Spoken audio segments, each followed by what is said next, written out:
오늘 말씀의 제목을 한번 따라해 보시겠습니까? 불완전한 회개, 완전한 용서. 불완전한 회개, 완전한 용서. 다시 한번요. 불완전한 회개, 완전한 용서. 불완전한 회개, 완전한 용서. 제가 예전에 몇 번 인용했던 그 책이 있는데요. 그 박지웅 목사님이라는 분이 쓰신 이 믿음의 눈을 뜨라라는 책이 있는데요. 그 책 안에 작은 이 에피소드 하나가 있습니다. 그 에피소드의 제목이 이렇습니다. 용서, 가장 이기적인 사랑. 이런 제목의 에피소드가 있는데요. 그 글에 이제 누가 나오냐니까 이 웃음 치료로 굉장히 유명하신 분이 있습니다. 이임선 교수님이라는 분이 있는데 이게 사람을 막 이렇게 웃게 해서 많은 그런 마음의 질병을 치료하시는 그런 분이신데요. 이분이 이제 어떤 한 상담 사례를 이제 말씀하시는 겁니다. 하루는 이제 50대 여성이 이제 웃음 치료 클리닉에 이제 방문했는데 이분의 이제 표정이 굉장히 심상치 않은 거예요. 그러니까 이 눈을 보니까 막 적개심에 불타 있고 입술은 굳게 다물었는데 이 분노가 그 얼굴에 막 있는 것을 이게 보게 됐습니다. 그래서 사연을 듣게 됐는데요. 어떤 사연이 있었냐니까 25년 전에 이 여인이 이제 양가의 반대를 무릅쓰고 자기가 너무너무 사랑한 한 남자하고 결혼했다는 겁니다. 그래서 이 빠듯하게 살면서 이제 고생을 많이 했는데 그럼에도 불구하고 자기가 사랑하는 남자하고 결혼했으니까 행복했다는 거예요. 그래서 이제 자식도 이제 다 키우고 이제 좀 살만하다 했는데 갑자기 이 남편이 이제 중병이 찾아온 겁니다. 그래서 이 간경화, 굉장히 심한 간경화로 이제 시한부 판정을 받게 된 겁니다. 그래서 이 갑작스럽게 이제 남편이 이제 죽는다 이렇게 생각을 하니까 이 부인이 이제 무슨 생각을 했냐니까 남편을 마지막으로 좀 이렇게 떠나보내기 전에 이 남편을 위할 수 있는 방법이 없을까 이렇게 생각하다가 이제 남편한테 이렇게 이야기한 겁니다. 당신 소원이 무엇이든지 내가 들어주겠다. 그런데 이제 이 남자가 이제 하는 말이 이제 정말 기가 막히는 말을 하는 겁니다. 이 남자가 이제 어렵게 무슨 얘기 하냐니까 그동안 몰래 사귄 여자가 있었는데 정말 미안하지만 죽기 전에 한 번만 보게 해달라고. 이 말 하니까 이제 이 부인이 졸도하신 거예요. 이 이야기. 자기는 25년 동안 그렇게 힘든 가운데도 남편 하나 바라보고 그렇게 살았는데 남편이 죽기 전에 한다는 말이 당신 말고 다른 여자 사랑하는 여자가 있었는데 그 여자 보게 해달라고. 이 기가 막힌 노릇 아닙니까? 그래서 졸도하고 깨어나 보니까 이 남편이 이미 죽어 있는 거예요. 그러니까 그때부터 이 여자분 마음속에 이제 막 분노가 생기기 시작하면서 내가 이 남자를 내가 죽여야 되는데 그래서 이 여자분이 하는 말이 남편을 죽이고 싶다. 이미 죽었는데도 이 남편을 죽이고 싶다라고 이렇게 이야기할 정도로. 그러면서 이제 하는 말이 나중에 이 여자분이 나중에 이 웃음 치료와 이런 여러 가지 치료를 통해서 회복된 다음에 하는 말이 뭐냐니까 용서할 기회를 놓치고 나니까 사람이 이렇게 망가졌다. 이런 말을 하더라고요, 사실. 여러분, 다른 여자를 좋아해가지고 그런 나쁜 짓을 하는 그런 남편이 문제가 아니고요. 그 남편을 용서하지 못한 이 아내가 오히려 더 삶이 망가지더라. 그래서 용서받아야 할 사람이 문제가 아니라 용서해야 될 자신이 망가져 버렸다는 그런 고백을 했더라는 사실입니다.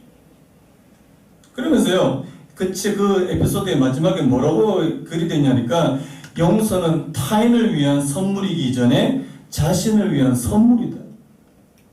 다시 한번요. 용서는 타인을 위한 선물이기 이전에 자신을 위한 선물이다. 이렇게 얘기했다는 사실입니다. 여러분, 제가 오늘 이 글을 읽으면서요. 오늘 여기 본문에 나오는 이 다윗을 놓고 한번 생각을 해봤는데요. 만약에 여러분 이 내용 아시죠?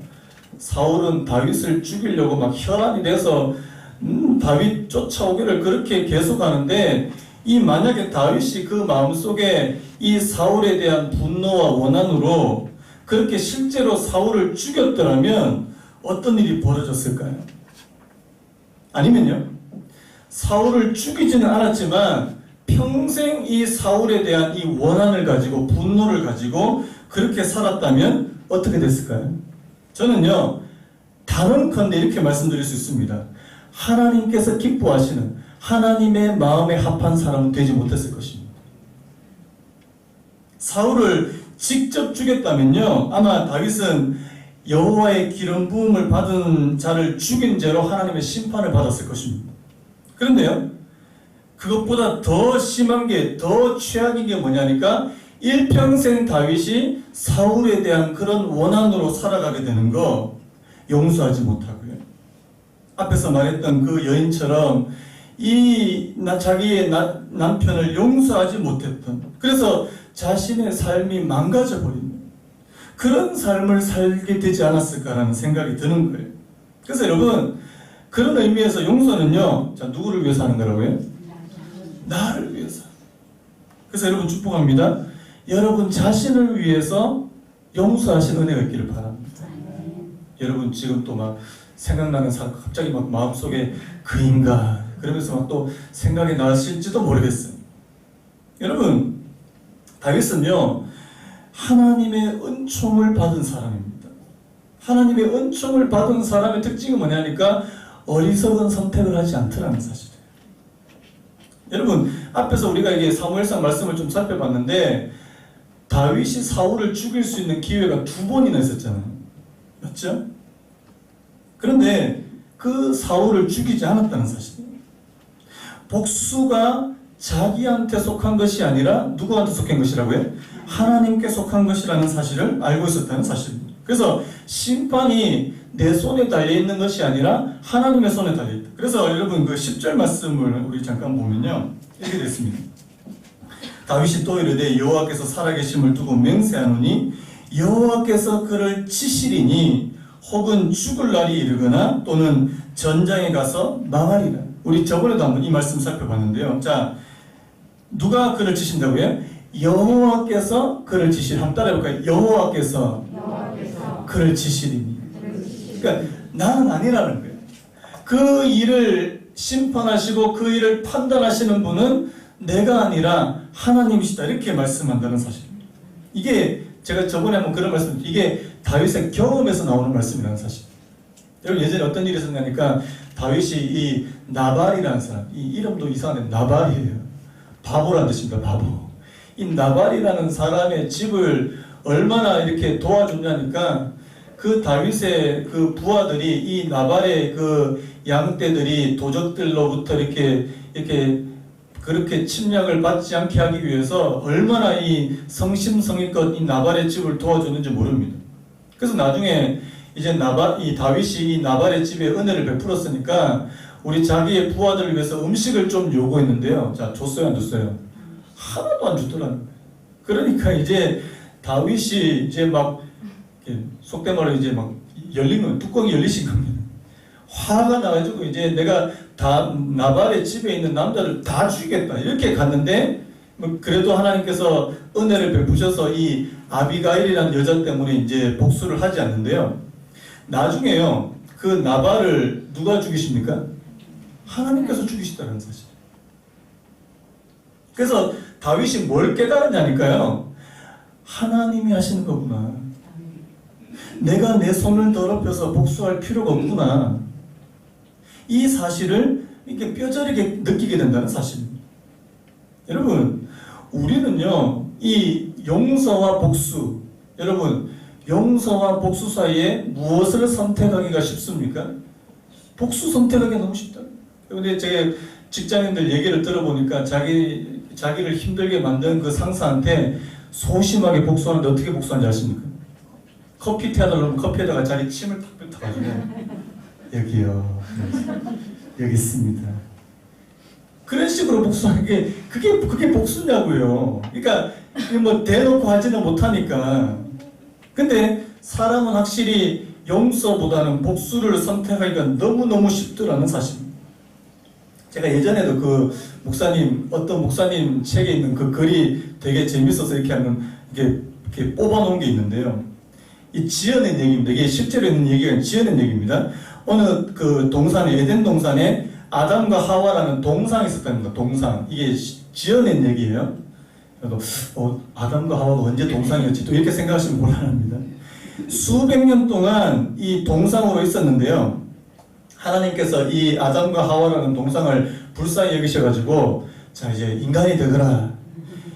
인간이 되어서 행복하게 살아라. 이렇게 해서 이제 사람으로 만들어주셨대요. 그런데 이제 하나님께서 이 동상에서 사람이 된 이 아담과 하와가 잘 사는지 이제 보려고 가셨는데 이 두 사람이 뭘 하냐니까 비둘기들을 잡아가지고 막 목을 조르질 않나 막 다리를 부러뜨리고 그러니까 하나님께서 놀래가지고 너 왜 그러냐 이 아담과 하와가 하는 말이 기가 막힌 거 아닙니까? 우리가 동상으로 있을 때 이 비둘기들이 우리한테 똥 쌌거든요. 이제 복수하는 겁니다.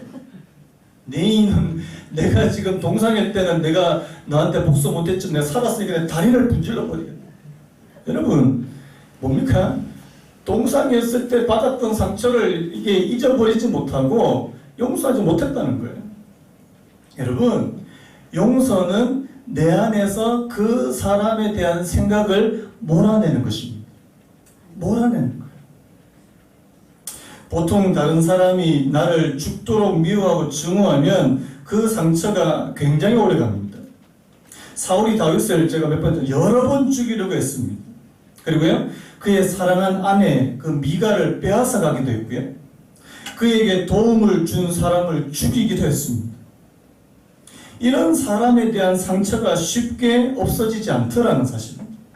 그런데 놀라운 것은요 오늘 본문을 보면 정말 다윗에게 이런 상처가 있을까라고 생각되어질 정도로 이 다윗은 굉장히 정상적이더라는 사실입니다. 고작 표현하는 게 이 정도예요. 18절 말씀 한번 보실래요? 우리 18절 말씀 같이 한번 읽어볼까요? 시작. 또 이르되 내 주는 어찌하여 주의 종을 쫓으시나이까 내가 무엇을 하였으며 내 손에 무슨 악이 있나이까. 여러분 진짜 상처를 많이 입은 사람의 입에서 나오는 말에 비하면 굉장히 귀여운 수준이에요. 주는 어찌하여 주의 종을 쫓으시나이까 뭐 이렇게 그냥 하소연하는 정도. 자 그렇다면 오늘 본문에서요 이 사울에 대한 다윗의 태도를 우리가 두 가지 정도로 좀 생각을 해보려고 하는데요. 첫 번째가 이 다윗이 이 사울에 대한 이 존중하는 마음, 이 존중하는 태도가 있었다는 사실입니다. 자, 우리 15절 말씀 다시 한번 같이 한번 읽어봤으면 좋겠습니다. 시작. 다윗이 아브넬에게 이르되 내가 용사가 아니냐? 이스라엘 가운데서 너 같은 자가 누구냐? 그러한데 내가 어찌하여 내 주 왕을 보호하지 아니하느냐? 백성 가운데 한 사람이 내 주 왕을 죽이려고 들어갔었느니라. 여러분 여기서 말하는 내 주 왕 지금 어떤 상황이에요? 이 아브넬이라는 사람은요 사울의 안전을 책임지고 있는 군대 장관입니다. 오늘날로 말하면 경호실장이에요. 그런데 앞에서 본 대로 사울과 함께 우리 앞에서 어떤 얘기가 있었냐니까 사울과 함께 깊은 잠에 빠져있는 이 아브넬의 모습을 볼 수 있는데 이 다윗이 사울의 진영에 몰래 들어가도 사람들이 전혀 모를 정도로요. 사울의 안전을 책임져야 되는 이 아브넬이 잠에 빠져있는 것에 대해서 이 다윗이 이 아브넬을 책망하는 모습인데요.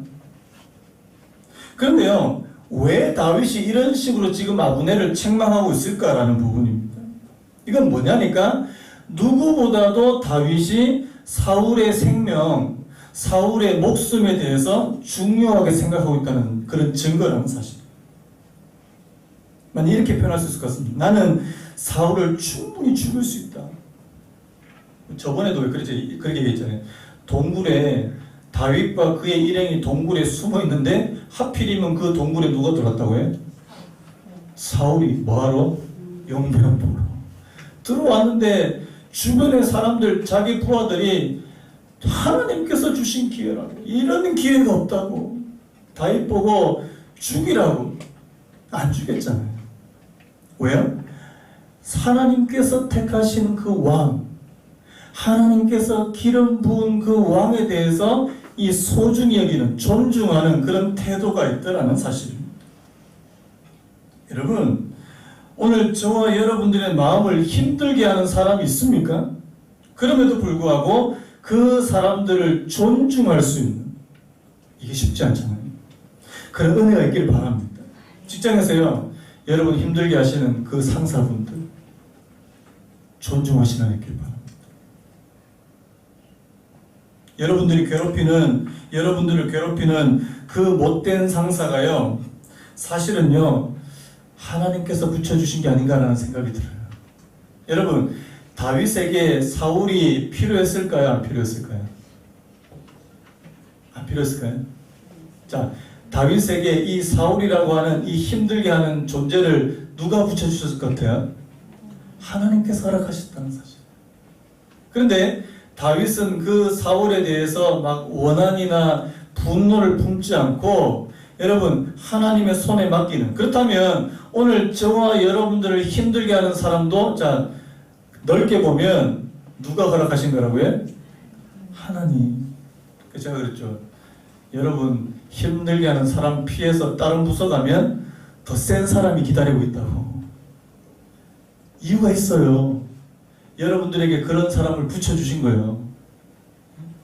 우리 여자 성도님들, 여러분 힘들게 하시는 시어머니 있습니다. 이유가.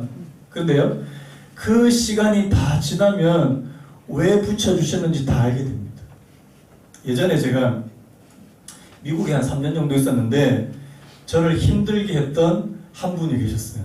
제가 그때 이제 그 중고등부, 우리 교회로 말하면 중고등부인데요. 이 2세들만, 이 한국말을 전혀 할 줄 모르는 2세들만 구성되어 있는 중고등부 한 100명 됩니다. 100명, 거기 중고등부에 전도사로 제가 사역을 한 적이 있는데요. 전도사는 3명이에요. 그 중에 제가 한 사람이고 또 한 사람이 이 대만계 미국 친구가 한 사람이 있었습니다. 이 친구가 변호사 하다가 이제 나중에 신학교 와서 이제 이 신학생 전도사가 된 거예요. 여러분, 미국에서 변호사 하면은 말 잘할까요? 못할까요? 말을 진짜 청산유수처럼 해요. 우리말이 아닌 영어로. 제가 영어를 잘할까요? 못할까요? 못해요. 그런데 제가 설교를 한번 하면 그때부터 이제 저에 대한 그 비판이 시작되는 거예요. 1. 뭐가 잘못됐고 2. 뭐가 잘못됐고. 그래서 저는 설교하고만 나면 이제 마음이 막 너무너무 괴로운 거예요. 왜? 아, 이 친구가 또 나를 이제 또 비판하겠구나, 이게. 제가 그 한 1년 반인가 1년 반 정도 그 교회에서 사역했는데 너무너무 힘든 거예요, 진짜. 교회 안 가고 싶을 정도로. 나중에요, 하나님께서 그 사람을 저한테 붙여줬다는 생각이 확 들면서 제가 마음에 이제 위로를 얻었습니다. 하나님께서 1년 반 동안 그 전도사님으로 하여금 저를 들들들들 볶여시고 난 다음에 제가 이제 볶였어요. 때가 되니까 하나님께서 보내주시더라고요, 다른 데로. 근데 1년 반 동안 저는 하나님 앞에 정말 겸손하게. 그래서 여러분, 오늘 저와 여러분들 가운데 주변에 여러분들을 힘들게 하는 사람이 한 사람이라도 있으면, 자, 누가 보내신 거라고요? 그 인간이 나빠서가 아니고 하나님께서 허락하신 것이다. 믿으시는 있길 바랍니다. 그래서요, 하나님께서 다윗을 훈련시키시고 다윗을 연단시키기 위해서 사울이라고 하는 존재를 붙여주셨다는 사실이에요. 그런데 이 다윗은 사울에 대한 그 원망과 원한과 분노로 살지 않았다는 사실. 이런 부분이 이제 굉장히 중요한데요. 자, 그래서 이 첫 번째, 이 사울에 대한 뭐가 있었다고요? 이 존중하는 태도가 있었다는 사실. 그 다음에 두 번째로 이제 이 다윗이 사울에 대해서 보이는 태도가 뭐냐니까 그의 악함이나 약함을 노골적으로 드러내지 않습니다. 자, 우리 19절 말씀을 보면 이렇게 됐습니다. 원하건대 내 주 왕은 이제 종의 말을 들으소서. 만일 왕을 충동시켜 나를 헤아려 하는 이가 여호와시면 여호와께서는 제물을 받으시기를 원하나이다마는 만일 사람들이면 그들이 여호와 앞에 저주를 받으리니 이는 그들이 이르기를 너는 가서 다른 신들을 섬기라 하고 오늘 나를 쫓아내어 여호와의 기업에 참여하지 못하게 함이니이다. 자, 이 무슨 말이에요? 자, 여러분, 다윗이 한 번도 이렇게 말하지 않습니다. 사울 왕이시여, 당신이 악해서 지금 나를 추격하고 나를 죽이는 거 아닙니까? 당신 때문에, 악한 당신 때문에. 여러분, 이렇게 말하지 않는다는 사실. 만일 당신을 충동하는 사람이 하나님이시라면 나는 기꺼이 제물이 되어서 죽겠습니다. 그런데 당신을 충동한 것이 다른 사람들이라면 그 사람들이 저주를 받기를 원합니다. 무슨 말이에요? 누군가가 사울을 충동질해서 지금 다윗 자신을 죽이려고 하는 것이라고 지금 그렇게 이야기하고 있다는 사실이에요. 이게 뭡니까? 사울의 악함을 노골적으로 드러내려고 하지 않는다는 사실. 이것도 사울을 존중하는 태도 중에 하나라고 생각이 되는데요. 오히려 다윗은요, 자신을 이렇게 낮춥니다. 20절 말씀 보십시오. 이는 산에서 메추라기를 사냥하는 자와 같이 이스라엘 왕이 한 벼룩을 수색하러 나오셨습니다. 자기 자신을 가리켜서 뭐라고 말한다고요? 벼룩 같다. 자신을 가리켜서 메추라기, 벼룩으로 그렇게 비유하다는 사실. 이게 무슨 말이에요? 자신을 추격하고 수색하고 죽이는 것이 의미 없는 일이다. 여러분, 메추라기 한 마리, 벼룩 한 마리 죽이는 것이 이 사울왕에게 무슨 의미가 있느냐는 뜻이에요. 그 정도로 다윗은 지금 자신을 낮추고 있고요. 그럼에도 불구하고 앞에서 제가 용서는요, 자신을 위한 것이고 자신을 위한 이기적인 사랑이라고 말씀드렸지만 오늘 본문을 보면요, 여기서 더 중요한 이 용서의 근거를 우리가 이 다윗에게서 찾아볼 수 있습니다. 그건 뭔지 아십니까? 자, 따라할 거예요. 하나님이 주시는, 다시요. 하나님이 주시는 공의와 신실을 따른 용서라는 사실. 다시 한번요. 하나님이 주시는 공의와 신실을 따른 용서. 용서는요, 그 상대방을 바라보고 하는 것이 아니라, 자, 누구를 바라보고 하는 것이라고요? 하나님을 바라보고 하는 것이다. 용서가 내 자신을 위한 이기적인 사랑이다. 나를 위해서 하는 것이다. 이렇게 말씀드리는 것도 물론 맞는 말이지만 거기서 우리가 한 차원 더 생각한다면 용서는 바로 하나님을 바라보고 하는 것이다. 이렇게 말씀드릴 수 있다는 사실이에요. 자, 먼저 21절을 한번 보시면 이렇게 됐습니다. 사울이 이르되 내가 범죄하였도다. 내 아들 다윗아 돌아오라. 내가 오늘 내 생명을 귀하게 여겼은즉 내가 다시는 너를 헤아려 하지 아니하리라. 내가 어리석은 일을 하였으니 대단히 잘못되었도다 하는지라. 자, 사울이 지금 어떻게 합니까? 반복적으로 자신의 잘못을 고백하잖아요. 자, 이 말이 진심이라고 그렇게 말할 수 있습니다. 하지만 자, 우리가 이때까지 사울의 모습을 몇 번 살펴봤지만 사울이 이렇게 말해놓고 변심하는 경우가 많았습니까? 적었습니까? 많았다는 사실. 내가 잘못했습니다. 그렇게 얘기해놓고 또 나중에 조금 있으면 또 다윗을 죽이러 가자. 이렇게 했던 사람이 사울이거든요. 그래서 여러분, 우리가 나를 미워했던 사람을 용서하는 그 사람을 보고 용서하는 것이 아니라, 자, 누구를 보시라고요? 공의와 신실을 베푸시는 하나님을 바라봐.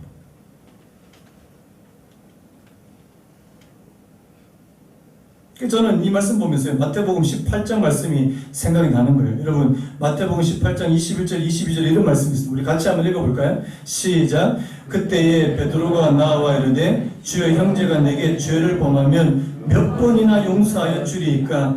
7번까지 하오리까? 예수께서 이르시되 내게 이르노니 7번뿐 아니라 7번을 70번까지라도 할지니라. 이게 무슨 말이에요? 상대방이 여러분들한테 동일한 잘못을 반복해서 그렇게 저질러도 어떻게 하라고요? 계속해서 용서하래요. 가능한 일입니까? 여러분들 마음을 한번 막 아프게 하고 상처를 주고, 그런데 와서 그 상처 준 데다가 또 이게 제일 나쁜 사람이 어떤 사람입니까? 때린데 또 때린 사람. 때린데 또 때린 사람 진짜 나쁜 사람이잖아요. 그런데 또 상처를 줘.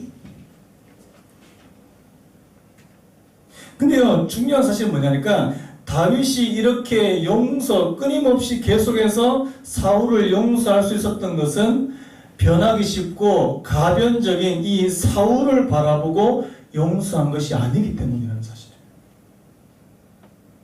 변치 않으시는 하나님을 바라보고 그 사람을 용서할 수 있었다는 사실입니다. 그래서 23절을 보니까요, 여호와께서 사람에게 그의 공의와 신실을 따라 갚으시다. 여러분, 여기서 나오는 이 공의와 신실이라는 이 단어, 이 공의는 히브리어로 체다카라는 단어인데요. 이게 뭐 의, 공의, 정의 이렇게 쓰이는데 이게 하나님의 의로우심을 나타내거나요. 하나님의 백성들의 올바른 마음 자세를 나타낼 때 쓰는 단어가 이 공의, 이 체다카라는 단어고요. 그 다음에 이 신실이라는 이 단어도요. 속이거나 사악함이 없고 순수하고 진실하다 이런 뜻이거든요. 여러분, 이 공의와 신실은 원래 누구의 성품일까요? 하나님의 성품이라는 사실.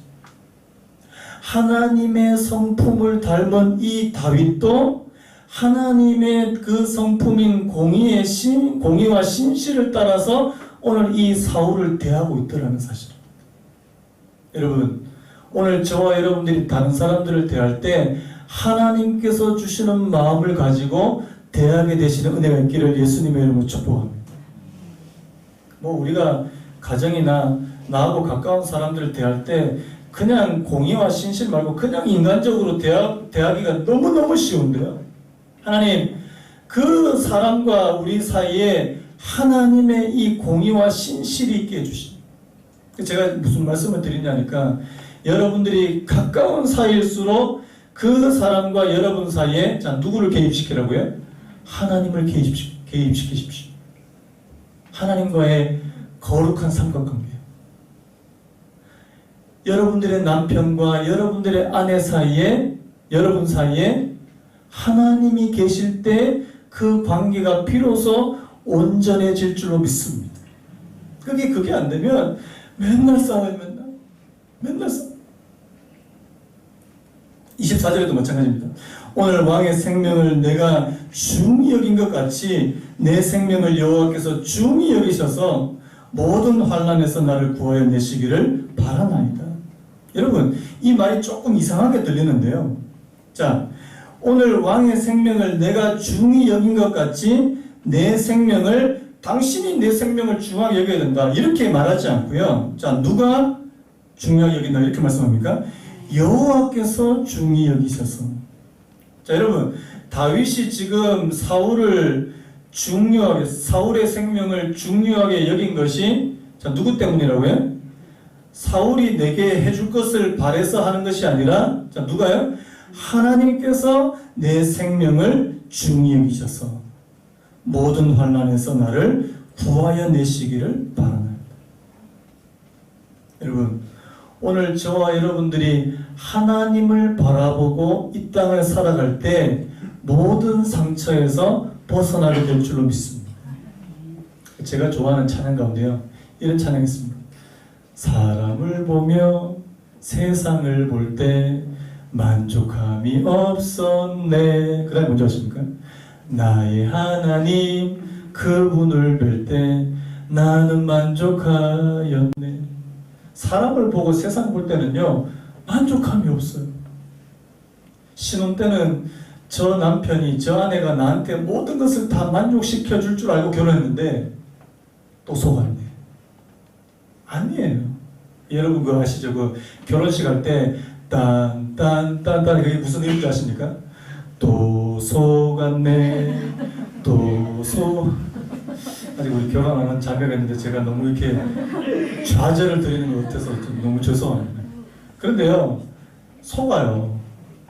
막 결혼 전에는 막 하늘에 있는 별이라도 따줄 것처럼 그렇게 얘기했는데 별은 고소하고요 전혀 아니거든요. 근데요 그 남편이 나한테 진정한 만족을 가져다 주는 거 아니거든요. 그 아내가 내게 진정한 만족을 가져다 주는 거 아니거든요. 제가 저번에 그런 말씀 드렸지 않습니까? 제 주변에 개척교회 하시는 목사님들이 참 많은데요. 이 개척교회 성도님 한 분 오시고 두 분 오시면 이제 너무 좋거든요.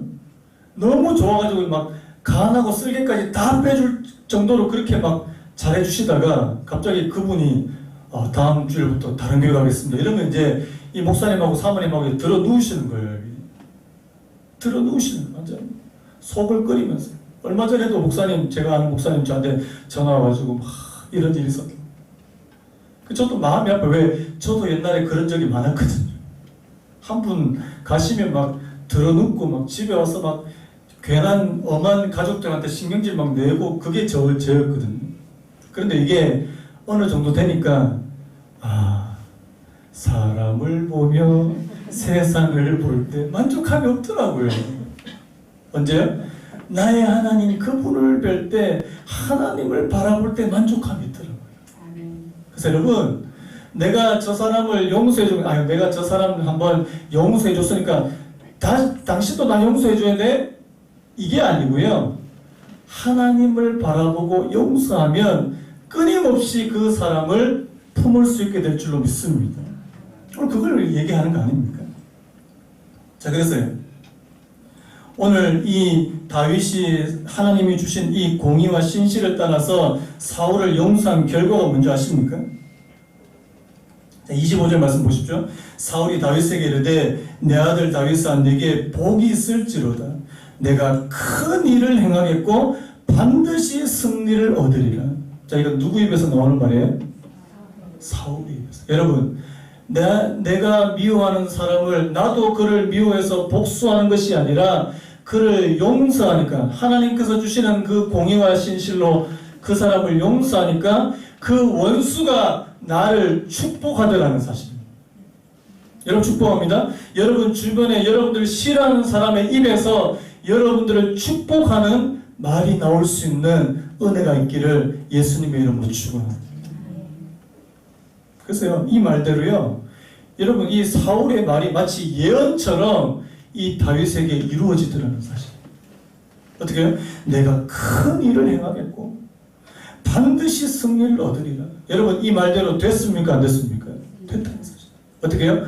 하나님을 바라보고 하나님의 공의와 신실을 따라서 행했던 이 다윗에게 하나님께서 그에게 큰 일을 행하게 해주시고 그에게 위대한 승리를 안겨주신 분이신 줄로 믿습니다. 그래서요, 내가 복수하는 게 그 사람을 이기는 게 아니고요, 내가 그 사람에게 당한 대로 갚아주는 것이 내가 이기는 길이 아니라 하나님께서 주시는 놀라운 사랑으로 그를 품는 것이 바로 이기는 길이라는 사실을 저와 여러분들이 깨닫게 되시는 은혜가 있기를 바랍니다. 여러분, 오늘 이 다윗과 사울 이 관계된 이 말씀 보면서 생각나는 거 없습니까? 제가 오늘 말씀의 제목을 뭐라고 붙였냐니까 불완전한 회개, 완전한 용서. 이 불완전한 회개는 누가 한 거예요? 사울이 한 거예요. 내가 잘못했다 그러면서 또 바뀌고, 내가 잘못했다 그리고 나중에 또 변심하는 것이 이 사울의 이 불완전한 용서라면, 이 불완전한 회개라면 완전한 용서는 누구예요? 이 다윗이 보여줬던 이런 모습이에요. 여러분 이거 보면서 뭐 느껴지시는 거 없습니까? 우리는요, 주님 앞에, 우리 하나님 앞에 하나님 잘못했습니다. 그리고 나중에 또 딴짓해요. 나중에 와서 또 하나님 앞에 잘못했습니다. 그리고 또 잘못해요. 그런데요, 하나님은 끊임없이 우리를 용서해 주시는 분이죠. 로마서 5장 6절 이런 말씀 드려요. 우리가 아직 연약하였을 때 기약대로 그리스도께서 경건하지 않은 자를 위하여 죽으셨도다. 어떻게 해요? 우리가 언제? 우리가 아직 연약하였을 때 기약대로 그리스도께서 경건하지 않는 자들을 위해서 죽으셨도다. 로마서 5장 8절에 우리가 아직 죄인 되었을 때 그리스도께서 우리를 위하여 죽으심으로 하나님께서 우리에 대한 자기의 사랑을 확증하셨습니다. 자, 우리가 어떤 자격이 있을 때 하나님께서 우리를 구원해 주신 겁니까? 내가 회개를 잘해서 하나님께서 우리를 용서해 주신 건가요? 그렇지 않더라는 사실. 우리는 끊임없이 하나님에 대해서 불완전한 회개, 하지만 하나님께서는 완전한 용서를 베푸시는 분이 우리가 믿는 하나님이신 줄로 믿습니다. 그래서 그 하나님 앞에 감사합니다. 하나님, 내가 하나님 오늘 이 말씀 보면서 우리도 다윗처럼, 우리도 하나님께서 주시는 그 성품처럼 공의와 신실을 따라서, 그리고 사람 바라보지 않고 하나님 바라볼 수 있는 저와 여러분들의 삶이 되시기를 예수님의 이름으로 축복합니다. 우리 아까 불렀던 찬송 있잖아요. 죄에서 자유를 얻게 함은, 죄에서 자유를 얻게 함은 보혈의 능력, 주의 보혈. 우리 찬송 한번 부르고 같이 한번 기도하고 오늘 예배를 마치겠습니다. 주의 보혈 능력이 또다 주의 피입니다. 하나님 오늘 저희들에게 허락하신 그 주님의 은혜가 바로 내 자신의 불완전한 회개에도 불구하고 사울의 불완전한 회개에도 다윗이 완전하게 용서하셨던 것처럼 오늘 저희들에게도 불완전한 회개가 있지만 하나님께서 저희들을 완전한 용서로 허락해 주신다는 사실을 기억하면서 오늘 찬송 한 1절 우리 2절 4절 부르고 오늘 예배 마치겠습니다.